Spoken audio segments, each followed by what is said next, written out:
Hi guys, इस video में मैं आपके साथ 5 tips for effective time management share करूंगा। इन टिप्स ने मुझे भी अपना रैंक इम्प्रूव करने में बहुत ज़्यादा हेल्प की है। तो प्लीज़ चैनल को सब्सक्राइब कीजिए और पूरा वीडियो ज़रूर देखिए।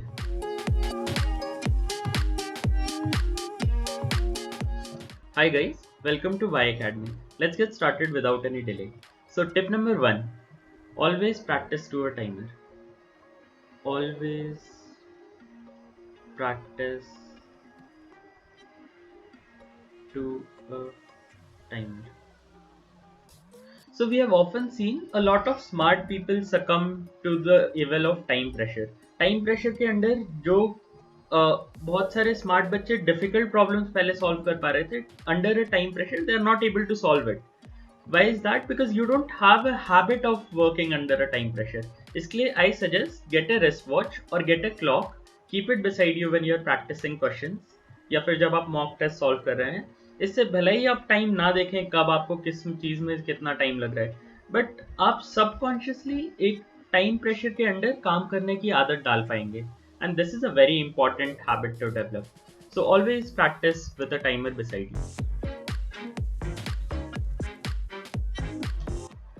Tip 2, measure. Try to measure where you are spending time. तो आपने वो सुना ही होगा, there is a saying, what gets measured gets managed. तो जब आप टाइम मेजर करेंगे कि आपको कौन से सब्जेक्ट्स में कितना टाइम लगता है, कौन से सेक्शंस में कितना टाइम लगता है, या फिर कौन से टाइप ऑफ क्वेश्चंस आपके लिए डिफिकल्ट होते हैं, तो you will start to subconsciously understand कि ये आपकी स्ट्रेंथ्स हैं, ये आपकी वीकनेसेस हैं. साथ में आप जब मेजर करेंगे तो try to measure and maybe जब आप सॉल्व कर रहे हैं प्रैक्टिस क्वेश्चंस, लेट्स से आपकी स्पीड है 30 questions in 1 hour initially.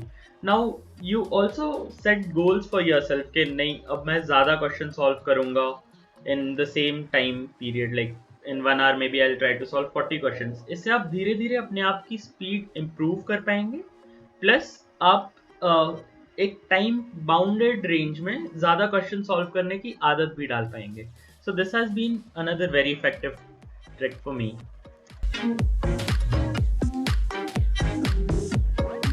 Let's move on to tip number 3. तो अब आपने टाइम या क्लॉक बाजू में रखना शुरू कर दिया है and you have started measuring. Now start knowing your strengths.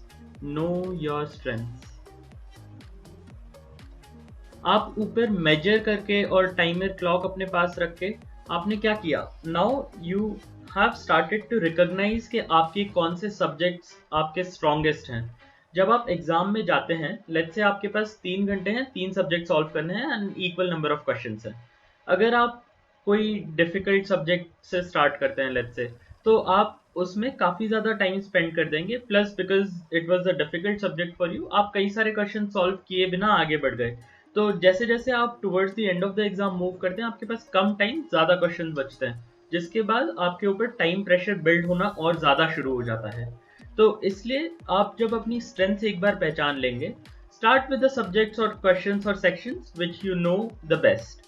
तो इससे क्या होगा, आप शुरू में ही ज्यादा क्वेश्चन सॉल्व कर लेंगे कम टाइम में, and then for the difficult questions you know you have a lot of time. You are not in a time pressure के आपने अब कई सारे क्वेश्चंस या तो छोड़े हुए हैं, ऐसा कुछ नहीं है, क्योंकि आपने अपने बेस्ट सब्जेक्ट से शुरू किया है. तो always know your strengths, develop your strengths, know your weaknesses and know how to gain over your weaknesses. This is step number 3. अब ऊपर के टिप से आपके पास एक स्ट्रैटेजी है, आपको किस तरीके से पेपर सॉल्व करना है, कौन से क्वेश्चंस या सब्जेक्ट्स या सेक्शंस पहले करने हैं. अब Tip 4 is learn to move on. You should always learn to move on. तो अभी let's say you have started with the easiest section, लेकिन अब हर एक क्वेश्चन तो सेम लेवल का नहीं होता.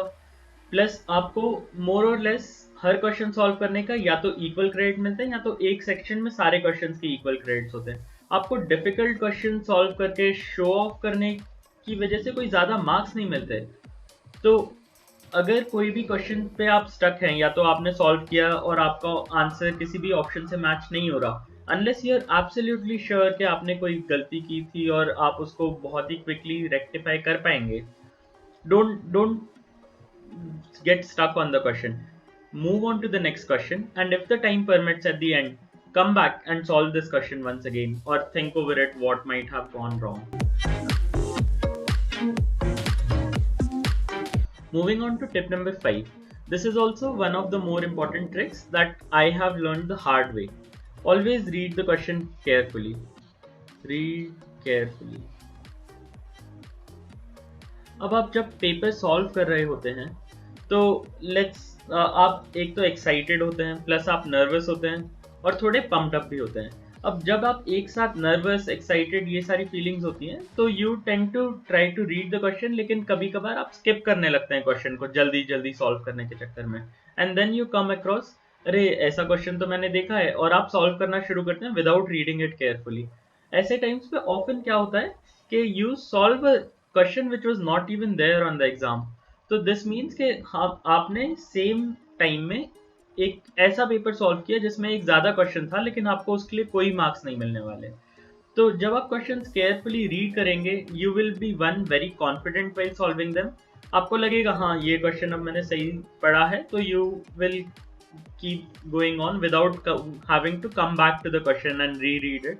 और दूसरा, आप अपना वेस्टेड टाइम बचा लेंगे कि आपने एटलीस्ट कोई गलत क्वेश्चन सॉल्व करने में अपना टाइम स्पेंड नहीं किया. So this is a trick which has helped me immensely again. So I hope this helps you as well. Thank you guys. That's all for today. I hope all these tips help you improve your time management in the exam. All the best.